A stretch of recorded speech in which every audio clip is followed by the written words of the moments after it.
Hello दोस्तों, आपका स्वागत है आपके अपने YouTube चैनल फार्मा की दुनिया में। आज का हमारा नया टॉपिक है डर्मेटोलॉजी। तो चलिए गाइस, हम अपने न्यू टॉपिक को डिस्कस करते हैं। और हाँ, जो अभी चैनल पे नए हैं वो चैनल को सब्सक्राइब कर दें, अपने फ्रेंड्स में शेयर करें और वीडियो को लाइक करना ना भूलें। चलिए गाइस, तो हम स्टार्ट करते हैं अपने टॉपिक को। Dermatology derived from two Greek words dermatos and logos. Dermatos related to derma और skin, logos means to study. Skin को हम इंटेगुमेंट्री सिस्टम भी कहते हैं। इंटेगुमेंट्री सिस्टम में नेल्स, हेयर और स्किन प्रेजेंट होते हैं और हम सिंगल स्किन को भी इंटेगुमेंट्री सिस्टम कह सकते हैं। स्किन हमारी बॉडी का सबसे लार्जेस्ट ऑर्गन होता है। ये हमारी पूरी बॉडी को कवर करके रखता है। और father of modern dermatology Robert villain को कहते हैं। ठीक है, ये आप लोग नोट करके रखिएगा। और हम अपने इस वीडियो में डर्मेटोलॉजी क्या होता है, कितने टाइप्स के होते हैं, कॉमन सिम्टम्स क्या है और सोरियासिस डिजीज क्या होता है, इसको हम यहाँ पे डिस्कस करेंगे। तो गाइस, चलिए हम अपने वीडियो को स्टार्ट करते हैं। और एक बार मैं फिर से कहूँगी, जो चैनल पे नए हैं चैनल को प्लीज सब्सक्राइब कर दें। आपकी छोटी सी एफर्ट हमें न्यू वीडियो बनाने के लिए मोटिवेट करती है। Dermatology is the science that is concerned with the diagnosis and treatment of diseases of the skin, hair and nails. Dermatology एक ऐसी साइंस है जिसमें हम स्किन, हेयर एंड नेल्स से रिलेटेड सभी डिजीजेस की ट्रीटमेंट कैसे करें और डायग्नोसिस कैसे करने, उस पे हम कंसर्न करते हैं। ठीक है, तो डर्मेटोलॉजी मतलब चर्म रोग ऐसे विज्ञान की शाखा है जिसमें हम स्किन, हेयर एंड नेल्स से रिलेटेड सभी डिजीजेस, सभी रोगों के ट्रीटमेंट कैसे करें, डायग्नोसिस कैसे करें, इस पे हम डिस्कस करते हैं। Some of the most common skin diseases are, कुछ मोस्ट कॉमन स्किन डिजीजेस के एग्जाम्पल हैं। For example acne, psoriasis, urticaria, eczema, alopecia areata, Raynaud phenomena, rosacea, skin cancer, vitiligo and lichen planus. ये some example है skin diseases के जो mostly commonly देखने को मिलते हैं। ये some of picture skin diseases के।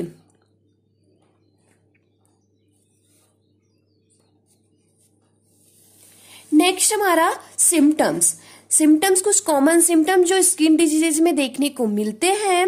फर्स्ट है रैसेस, सेकेंड है इन्फ्लामेशन, थर्ड है इचनेस एंड फोर्थ है स्किन चेंजेस एंड ETC। ये कुछ मोस्ट कॉमनली सिम्टम्स है जो कि यूजुअली कॉमनली स्किन डिजीजेज में देखने को मिलते हैं। नोट में क्या है, अ dermatologist is a specialist medical doctor who manages disease related to skin, hair, nails and some cosmetic problem।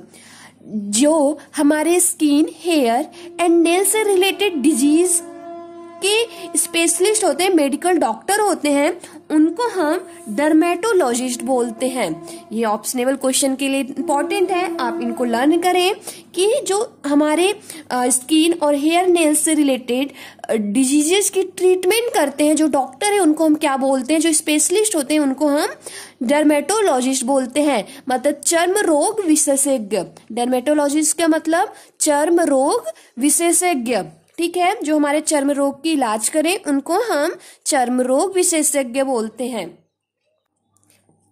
तो हमारा नेक्स्ट स्किन डिजीज है सोरियासिस। तो यहाँ पे हम सोरियासिस की definition, types, aetiology, pathophysiology, clinical manifestation, treatment में फार्माकोलॉजिकल, नॉन फार्माकोलॉजिकल बोथ को डिस्कस करेंगे। तो यहाँ पे हम सोरियासिस को डिस्कस करते हैं। The word psoriasis is derived from Greek word psora means itching. हमारा जो सोरियासिस वर्ड है ग्रीक वर्ड सोरा से डिराइव्ड है जिसका मतलब ईचिंग होता है। ठीक है, इसकी डिफिनीशन को देख लेते हैं। Psoriasis is a chronic non infectious inflammatory diseases of the skin in which epidermal cell are produced at a rate that is about 6 to 9 times faster than normal. Chronic non infectious inflammatory disease of the skin. Psoriasis एक chronic condition disease है but non infectious मतलब ये person to person separate नहीं होती है, एक दूसरे के टच से ये फैलती नहीं है। तो non infectious inflammatory disease of skin, skin की एक ऐसी इन्फ्लामेटरी डिजीज है जो कि क्रोनिक होने के बाद भी, क्रोनिक कंडीशन होने के बाद भी नॉन इन्फेक्शियस है, पर्सन टू पर्सन सेपरेट नहीं होती है। और in which epidermal cells are produced at a rate that is about 6 to 9 times faster than normal। इसमें क्या होता है, जो स्किन की सबसे अपर लेयर होती है एपिडर्मल लेयर, एपिडर्मल सेल्स जो होती हैं वो हमारी स्किन एनाटॉमी आपने पढ़ा होगा, सबसे अपर लेयर होती है स्किन की। उसमें क्या होता है, जो हमारी एपिडर्मल सेल्स होती हैं वो नॉर्मल उनकी जो सेल ग्रोथ होती है उससे 6 to 9 times faster cell growth करने लगती हैं, नॉर्मल से ज्यादा करने लगती हैं, 6 से 9 गुना ज्यादा ग्रोथ होने लगती हैं, जिसकी वजह से हमारी स्किन के ऊपर पैचेस बनने लगते हैं, चिकत्ते पड़ने लगते हैं। ये कंडीशन हमारा सोरियासिस कहलाता है। तो हमारा सोरियासिस जो डिजीज है वो एक स्किन इन्फ्लामेटरी डिजीज है जो कि क्रोनिक होने के बाद भी नॉन इन्फेक्शियस डिजीज है, जो कि पर्सन टू पर्सन सेपरेट नहीं होता है। जिसमें क्या होता है, जो हमारा एपिडर्मल सेल है स्किन की सबसे ऊपर वाली सेल्स है, जो ऊपर लेयर है, वो जो सेल ग्रोथ होती है नॉर्मल उससे 6 to 9 टाइम्स फास्टर ग्रोथ करने लगती हैं, सेल्स बहुत ज्यादा डेवलप होने लगती हैं, जिसकी वजह से हमारी स्किन के ऊपर पैचेस की फॉर्मेशन होने लगती हैं। ये कंडीशन हमारी सोरियासिस कहलाती है। ये आप पिक्स में देख लें। नेक्स्ट हमारा है, it is a chronic non infectious skin inflammatory involving keratin synthesis that result in psoriasis patches. Chronic non infectious inflammatory disease है जिसमें keratin synthesis that result in psoriasis patches. Keratin synthesis का मतलब आप लोगों ने पढ़ा है स्किन एनाटॉमी में, एपिडर्मल लेयर जो होती है उनकी जो सबसे लास्ट बेस होती है, लेयर होती है इसकी एपिडर्मल सेल लेयर की, एपिडर्मल की सबसे लास्ट जो लेयर होती है उसको हम स्ट्रेटम बेसल्स बोलते हैं। तो स्ट्रेटम बेसल्स से केराटिन प्रोड्यूस होता है, ठीक है, केराटिन प्रोड्यूस होता है और ये लेयर्स को अपवर्ड में पुश करता है, जिससे हमारे जो स्ट्रेटम कोर्नियम लेयर है वो हर 30 डेज में 30 दिन में नई स्किन आती है तो उसको ऊपर की तरफ स्लग करता है, जो ऐसे ओल्ड लेयर जो है हमारी स्लग हो जाती है। इस प्रोसेस को हम केराटिनाइजेशन कहते हैं। तो केराटिन सिंथेसिस हमारी जो है वो इन्वॉल्व होती है, जिसकी वजह से हमारी सोरियासिस पैचेस स्किन के ऊपर बनने लगती है, हमारी स्किन के ऊपर पैचेस बनने लगती हैं, क्योंकि ये जो केराटिनाइजेशन जो है प्रोसेस वो बहुत ही ज्यादा फास्ट होने लगता है। ठीक है, अब इसके हम टाइप्स को डिस्कस करते हैं। Types of psoriasis disease. There are several types of psoriasis and it's possible to have more than one type at a time. Psoriasis disease several types के होते हैं, बहुत सारे टाइप्स के होते हैं और इसकी पूरी पॉसिबिलिटी है कि सोरियासिस डिजीज की एक से ज्यादा टाइप्स, एक से ज्यादा प्रकार की सोरियासिस एक पर्सन को एक ही टाइम पे हो। ठीक है, इसकी पूरी पॉसिबिलिटी है। The different types of psoriasis are, कुछ डिफरेंट टाइप्स के सोरियासिस के एग्जांपल हैं, उनको हम यहाँ पे देख लेते हैं। फर्स्ट है plaque psoriasis, also known as vulgaris psoriasis. ये मोस्टली कॉमन सिरोसिस का टाइप्स है। 80 to 90%, 80 से 90% जो पर्सन अफेक्ट होती हैं वो प्लग सिरोसिस से होते हैं।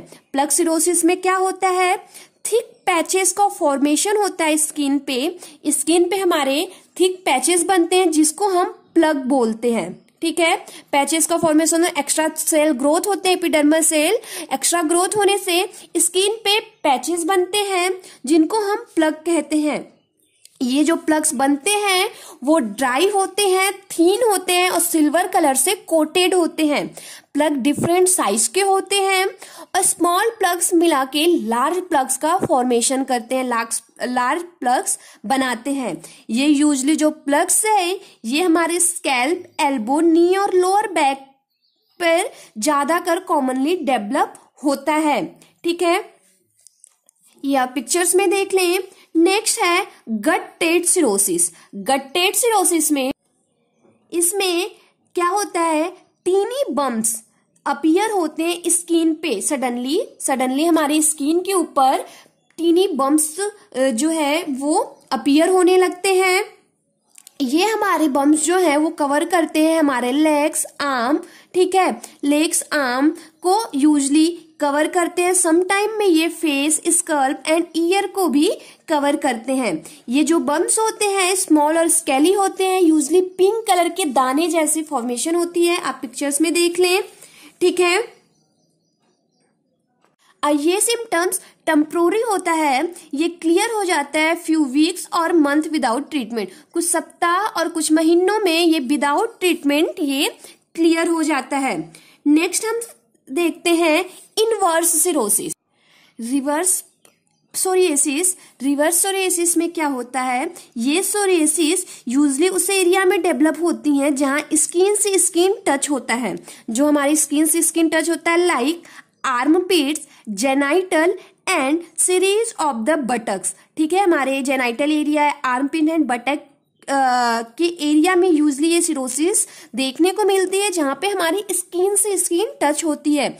इस में क्या होता है, रिवर्स सिरोसिस में क्या होता है, स्मूथ रेड कलर के पैचेस बनते हैं जो कि लिटिल और टिनी सिल्वर कोटेड होते हैं, छोटे छोटे पैचेस बनते हैं जो कि सिल्वर कलर से कोटेड होते हैं, और सोर का फॉर्मेशन होता है जो कि पेनफुल होते हैं, स्किन पे पेन कॉज करते हैं, रिवर्स सिरोसिस, ठीक है। ये आप इसकी फिगर्स को देख लें।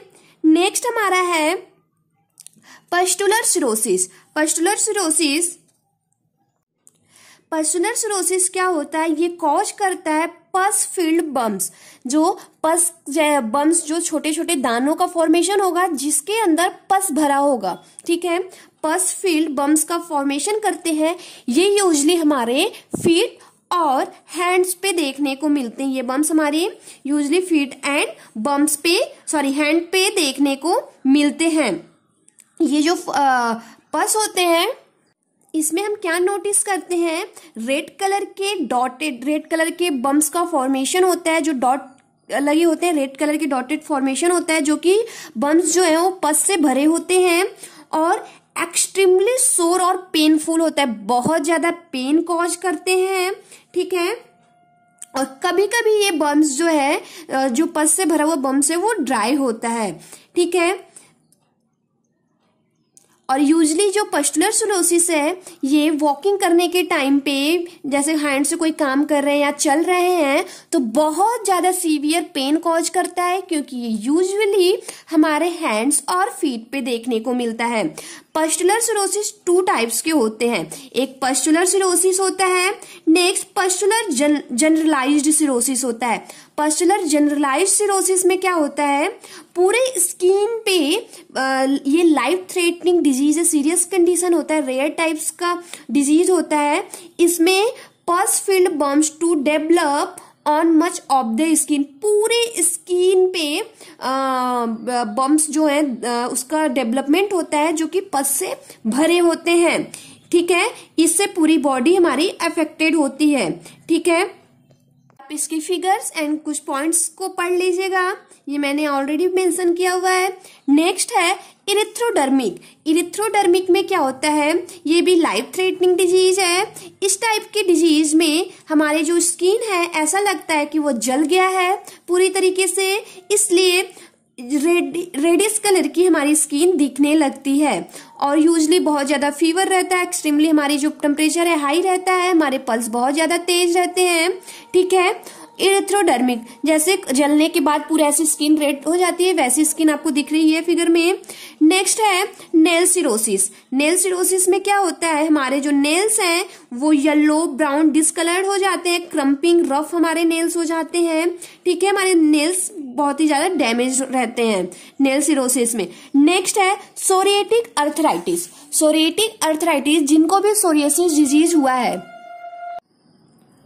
उनमें 30% जो पेशेंट होते हैं सोरियासिस डिजीज से, जिनमें सोरियासिस डिजीज कॉज हुआ रहता है, उनके 30% जो पेशेंट होते हैं उनमें आगे जाके वो अर्थराइटिस भी कॉज होता है। उस कंडीशन को हम सोरियाटिक अर्थराइटिस बोलते हैं। सोरियाटिक अर्थराइटिस में क्या होता है, हमारे जो जॉइंट्स हैं वहां पे पेन कॉज होता है, वहां पे दाने रैसेस तो होने के साथ साथ हमारे जॉइंट्स में बहुत ज्यादा पेन होता है। ये कंडीशन हमारा सोरिएटिक अर्थराइटिस कहलाता है। इसके अलावा हम इसकी ईटियोलॉजी को डिस्कस करते हैं। The cause of psoriasis is unclear idiopathic cause but it involves immune stimulation of epidermal keratinocytes. ठीक है, जो हमारी ईटियोलॉजी है सोरियासिस डिजीज की जो एग्जैक्ट कॉज है वो अभी तक मालूम नहीं चली, एग्जैक्ट कॉज अभी नोन नहीं है, अननोन कॉज है। बट यूजली कहा जाता है कि जो हमारे ऑटो इम्यून डिसऑर्डर है, सोरियासिस एक ऑटो इम्यून डिसऑर्डर है। ऑटो इम्यून डिसऑर्डर का मतलब इसमें हमारा जो इम्यून सिस्टम है वो मिस्टेकली हमारे हेल्दी सेल्स पे अटैक करे और उन्हीं को डैमेज करे, हमारे ही खिलाफ मतलब हमसे ही फाइट करने लगे, वो कंडीशन ऑटो इम्यून डिसऑर्डर कहलाता है। तो सिरोसिस ऑटो इम्यून डिसऑर्डर होता है जिसमें हमारा इम्यून सिस्टम स्टिमुलेट होता है और एपिडर्मल केराटिनोसाइट्स होता है। एपिडर्मल केराटिनोसाइट मैंने बताया ही कि एपिडर्मल हमारे स्किन का सबसे अपर पार्ट होता है, इसके सम लेयर होते हैं। तो इसके जो लास्ट लेयर है स्ट्रेप्टम बेसिले, वहां पे केराटिन प्रोड्यूस होता है। देन केराटिन का काम क्या होता है, ओल्डर लेयर को स्लग करना, ओल्ड एयर को हटाना। तो ऊपर का जो सबसे स्टार्टिंग लेयर स्ट्रेटम कोर्नियम होता है वो हर 30 डेज में हटता है। बट यूजली क्या होता है सोरियासिस डिजीज में ये जो प्रोसेस है बहुत ज्यादा फास्ट होने लगता है। केराटिनोसाइट्स जो प्रोसेस है वो बहुत ज्यादा फास्ट होने लगता है। T cells seem to play a central role in the development of cirrhosis। हमारे जो T cells है वो हेल्प करता है हमारे इम्यून सिस्टम के फंक्शन में हेल्प करता है। बट हमारा जो T cells है वो हमारे अगेंस्ट वर्क करने लगता है, हमारे हेल्दी सेल पे जाके अटैक करता है। ठीक है, और सोरियासिस डिजीज कॉज करता है। तो इसीलिए बोला गया T cells seem to play a central role in the development of psoriasis. Autoimmune disorder हमारे इम्यून सिस्टम के अलावा कुछ और फैक्टर्स हैं, सम फैक्टर्स हैं जो कि हमारे सोरियासिस डिजीज को ट्रिगर करते हैं। फर्स्ट क्या है, जेनेटिक्स। जेनेटिक्स भी रिस्पॉन्सिबल होता है हमारी सिरोसिस डिजीज कॉज करने में। सेकेंड है इन्फेक्शन। इन्फेक्शन जैसे HIV इन्फेक्शन हो गया, बीटा हीमोलाइटिक स्ट्रेप्टोकोकल इन्फेक्शन है, ये सब भी हमारी स्किन डिजीज सोरियासिस कॉज करने में रिस्पॉन्सिबल होती है, उनको ट्रिगर करती हैं। नेक्स्ट है चेंज इन क्लाइमेट। क्लाइमेट का चेंज होना, ठीक है, क्लाइमेट का चेंज होना भी हमारे इन्फ्लामेटरी रिस्पॉन्स को इन्फ्लामेटरी रिस्पॉन्स हमारा जो है वो स्टिमुलेट होता है। नेक्स्ट क्या है, मेडिकेशन। सर्टेन मेडिकेशन है जो कि रिस्पॉन्सिबल होते हैं, ट्रिगर करते हैं हमारी सोरियासिस डिजीज को, like beta blockers, chloroquine, lithium, angiotensin converting enzyme inhibitor category की जो ड्रग्स हैं, इंटरफेरॉन अल्फा, ये कुछ सर्टेन ड्रग्स के नाम हैं जो कि हमारे सोरियासिस डिजीज को ट्रिगर करते हैं। नेक्स्ट है इमोशनल स्ट्रेस, बहुत ज्यादा इमोशनल स्ट्रेस लेने की वजह से। थर्ड है नेक्स्ट है अल्कोहल कंजप्शन, अल्कोहल कंजप्शन की वजह से। नेक्स्ट टोबैको एंड स्मोकिंग की वजह से। एंड ओबिसिटी के रीजन की वजह से। इसके अलावा इंजरी ऑफ स्किन, हमारे स्किन में कोई injury of skin and sunburn, ये सम और टाइप्स हैं जो कि ट्रिगर करते हैं हमारे स्किन डिजीज को। ठीक है, नेक्स्ट हम इसकी पैथोफिजियोलॉजी को डिस्कस करते हैं। होप करते हैं अभी तक आपको समझ में आया हो। अगर नहीं समझ में आया तो कमेंट सेक्शन में कमेंट करें और हमारे चैनल को सब्सक्राइब करें। सब्सक्राइब करना हमारे चैनल को ना भूलें। नेक्स्ट इसकी पैथोफिजियोलॉजी, जो सोरियासिस डिजीज है, auto immune reaction, stress, genetic and medication cause. Auto immune reaction का मतलब हमारा जो इम्यून सिस्टम है हमारे हेल्दी सेल्स पे अटैक करके उसको डैमेज करता है और डिजीज कॉज करता है, उस कंडीशन को ऑटो इम्यून रिएक्शन है। और या स्ट्रेस हो गया, जेनेटिक फैक्टर हो गया, या सर्टेन मेडिकेशन जो मैंने इससे पहले एग्जांपल दिए हैं मेडिकेशन के। ठीक है, बीटा ब्लॉकर्स हो गया, lithium, chloroquine, angiotensin converting enzyme, indomethacin, ये सारे सर्टेन ड्रग्स हैं इनके एग्जाम्पल मैंने मैंने ऑलरेडी दिए हुए हैं। इनकी वजह से क्या होता है, hyper activation of T sales. ठीक है, हमारा जो टी सेल है, ठीक है, टी सेल क्या करता है, हमारे इम्यून सिस्टम को वर्क करने में हेल्प करता है। तो हमारा जो टी सेल है वो हाइपर एक्टिवेट हो जाता है, hyper activation of T cells, जिससे क्या होता है, stimulation of epidermal keratinocytes. Keratinocytes cells होता है जो कि आउटर लेयर होता है, हमारी स्किन का आउटर लेयर होता है। 90% ऑफ द एपिडर्मिस, हमारी स्किन की जो आउटर लेयर सेल्स में 90% हमारे जो है वो केराटिनोसाइट्स सेल होते हैं। ठीक है, तो हमारी आउटर लेयर जो है एपिडर्मल लेयर होती है। तो एपिडर्मल की जो सबसे ऊपरी वाली लेयर है जिसमें 90% जो सेल्स होते हैं वो केराटिनोसाइट सेल्स होती हैं।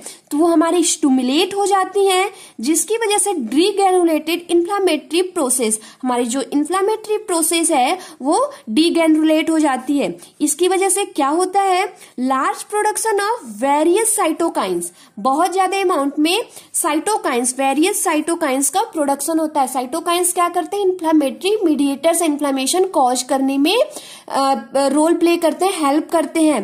तो large production of various cytokines, हमारे बहुत सारे साइटोकाइंस का प्रोडक्शन होता है, लाइक इंटरफ्यूरॉन एंड इंटरल्यूकिन 12। ये सारे हमारे साइटोकाइंस हैं जो कि इन्फ्लामेशन कॉज करने में रिस्पॉन्सिबल होते हैं। इसके बाद क्या होता है, superficial blood vessels dilated and vascular इनगॉर्जमेंट।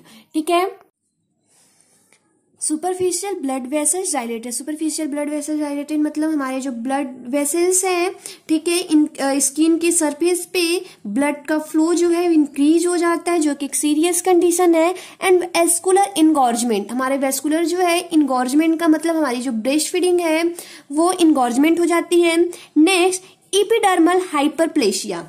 Epidermal hyperplasia का मतलब, एपिडर्मल हाइपरप्लेशिया का मतलब होता है हमारे स्किन के ऊपर जो सेल्स हैं वो इंक्रीज हो जाए, increase in the number of normal cell in the normal arrangement in the epidermis. ठीक है, जिसके रिजल्ट के थ्रू हमारे जो स्किन है, हमारे जो स्किन के ऊपर स्किन सेल्स की इंक्रीजमेंट हो जाए, जिसकी वजह से हमारी स्किन जो है वो थिक हो जाए, पैचेस बन जाए। Is called epidermal hyperplasia and improper cell maturation. Improper cell maturation हो मतलब बहुत ज्यादा सेल्स का फॉर्मेशन हो, हमारी एपिडर्मल सेल्स का फॉर्मेशन हो, जिसकी स्किन के ऊपर ऐसे पैचेस बनते रहें। फिर क्या होगा, fails to release adequate lipid which leads to falky scaly presented of psoriasis lesion।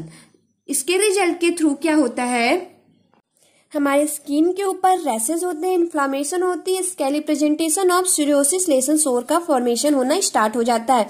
और सिल्वर स्केलिंग ऑफ स्किन, हमारी स्किन पे पैचेस बनते हैं और उस पे सिल्वर कलर की कोटेड बन जाती हैं। ये फुल पैथोफिजियोलॉजी है हमारे सोरियासिस डिजीज की। ठीक है, एक बार फिर से डिस्कस कर लेते हैं। हमारे ऑटो इम्यून रिएक्शन हो सकता है, stress, genetics and medication cause, कुछ मेडिकेशन होते हैं जो कि रिस्पॉन्सिबल होते हैं हमारे सोरियासिस डिजीज को ट्रिगर करने में। हमारे टी सेल्स जो कि हमारे इम्यून सिस्टम को एक्टिवेट करने या फंक्शन करने में हेल्प करते हैं, वो बहुत ज्यादा एक्टिव हो जाते हैं, जो कि हमारे अगेंस्ट वर्क करने लगते हैं, जिससे हमारे हेल्दी सेल्स पे अटैक करते हैं। क्या होता है वो, स्टिमुलेशन ऑफ एपिडर्मल केराटिनोसाइट्स। हमारे जो एपिडर्मल केराटिनोसाइट मतलब केराटिनोसाइट सेल्स होते हैं, जो कि हमारे एपिडर्मिस की 90% ऑफ सेल्स होती हैं, एपिडर्मिस आउटर लेयर हमारी स्किन की, वो स्टिमुलेट होती हैं, जिससे हमारी इन्फ्लामेटरी प्रोसेस डीग्रैनुलेट होती है। और लार्ज प्रोडक्शन होता है साइटोकाइंस की, लाइक इंटरफ्यूरॉन, इंटरल्यूकिन की, जिससे हमारे सुपरफिशियल ब्लड वेसल डायलेटेड, हमारे सुपरफिशियल ब्लड वेसल डायलेटेड मतलब हमारे स्किन के सरफेस पे ब्लड का ट्रांसफर, ब्लड फ्लो बहुत ज्यादा होता है, जिसकी वजह से एपिडर्मल हाइपरप्लेशिया, हमारी जो एपिडर्मल लेयर है, जो नॉर्मल स्किन लेयर है उससे ज्यादा स्किन लेयर का प्रोडक्शन होता है, जिससे हमारी स्किन बहुत ज्यादा थिक हो जाती है और यहाँ पे पैचेस बन जाते हैं। इम्प्रॉपर सेल मैच्योरेशन, और इम्प्रॉपर सेल मैच्योरेशन की वजह से भी पैचेस होते हैं। और क्या करते हैं, हमारे फैल्की स्किन पे इन्फ्लामेशन हो जाता है, रेडनेस होती है, डैमेज होती है हमारी स्किन, और इस पैचेस के ऊपर सिल्वर कलर की कोटिंग होती है। ये पूरी होल पैथोफिजियोलॉजी है हमारी सोरियासिस डिजीज की। Clinical manifestation of psoriasis disease. There are several clinical manifestation of psoriasis, but most commonly disease present as red spot on the body. बहुत सारे सिम्टम्स होते हैं सोरियासिस डिजीज का, बट जो सबसे कॉमनली सिम्टम्स है कोई भी स्किन डिजीज का वो क्या है, red spots on the body, हमारे बॉडी पे रेड कलर के स्पॉट्स हो जाना, ठीक है। Other symptoms of psoriasis include, कुछ और भी सिम्टम्स हैं सोरियासिस के, like dry swollen and inflamed patches. Dry जो पैचेस हैं वो ड्राई होंगे, स्वेल मतलब स्वेलिंग होगी, और इन्फ्लेम्ड पैचेस होंगे, ठीक है। Patches covered with silver white flags, हमारे जो पैचेस हैं वो कवर होंगी सिल्वर कलर और व्हाइट कलर के फ्लैग्स मतलब गुच्छे से कवर होंगी। नेक्स्ट है pain, itching and burning sensation, बहुत ज्यादा पेन होगा, ईचिंग होगा और बर्निंग सेंसेशन जैसा फील होगा। नेक्स्ट है डैंड्रफ ऑन स्कैल्प, हमारी एक ऐसी सिरोसिस है जो कि हेड सिरोसिस, जैसे हमारे एलोपेशिया सिरोसिस होता है जो कि यूजली हमारे हेड पे होती है, हमारी स्केल, हेड की जो स्केल होती है वहां पे बहुत ज्यादा डेंड्रफ होती है, ठीक है। जेनाइटल लेसन इन मेल, हमारे जेनाइटल जो ऑर्गन है मेल की वहां पे सोर का फॉर्मेशन होता है। येलो डिस्कलर्ड नेल, हमारे नेल्स जो है वो डिस्कलर हो जाती हैं, कौन से, नेल सिरोसिस में। नेल सिरोसिस में क्या होता है, हमारी जो नेल्स हैं वो डिस्कलर हो जाती हैं। नेक्स्ट है pitting small depression on the surface of nail, usually हमारे नेल सिरोसिस के ये भी सिम्टम्स हैं। नेक्स्ट है क्रैक एंड ब्लीडिंग स्किन, हमारी स्किन जब ड्राई हो जाएगी, स्वेलिंग हो जाएगी, हमारी स्किन पे पैचेस बनेंगे तो वो ड्राई होने की वजह से क्रैकिंग हो जाएगी जिसकी वजह से ब्लीडिंग कॉज होगी। नेक्स्ट है अर्थराइटिस। अर्थराइटिस मैंने बताया सोरियाटिक अर्थराइटिस एक डिजीज है, सोरियासिस का टाइप्स है सोरियाटिक अर्थराइटिस।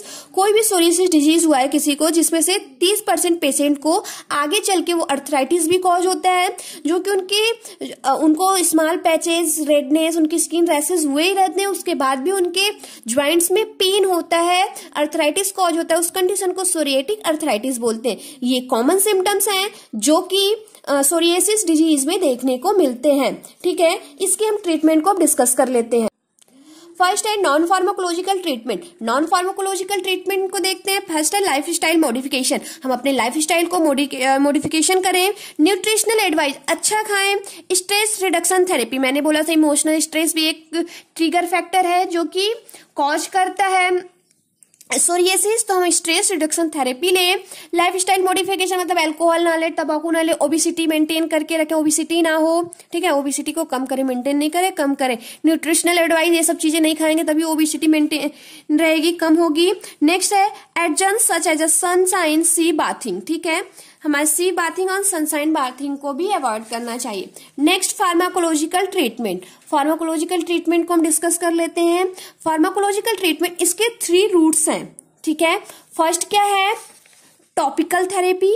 टॉपिकल थेरेपी का मतलब जो हमारी स्किन के ऊपर से जो चीजें लगाई जाए, एज ऑइंटमेंट, ऑयल, ठीक है, क्रीम, जो स्किन के एक्सटर्नल स्किन पे अप्लाई हो सके, इस called topical therapy.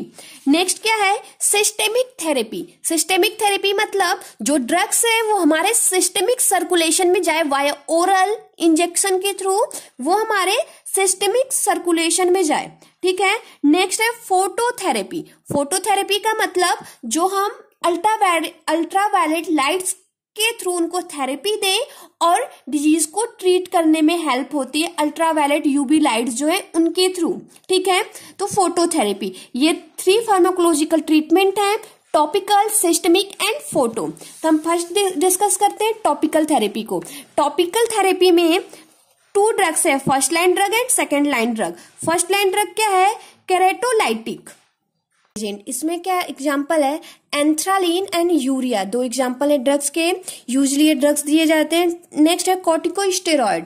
Corticosteroid category की ड्रग्स, सर्टेन ड्रग्स हैं जो कि दी जाती हैं। नेक्स्ट है vitamin D analogues. Vitamin D analogues में calcitriol ointment, calcipotriene, calcipotriene and betamethasone topical ointment दी जाती है।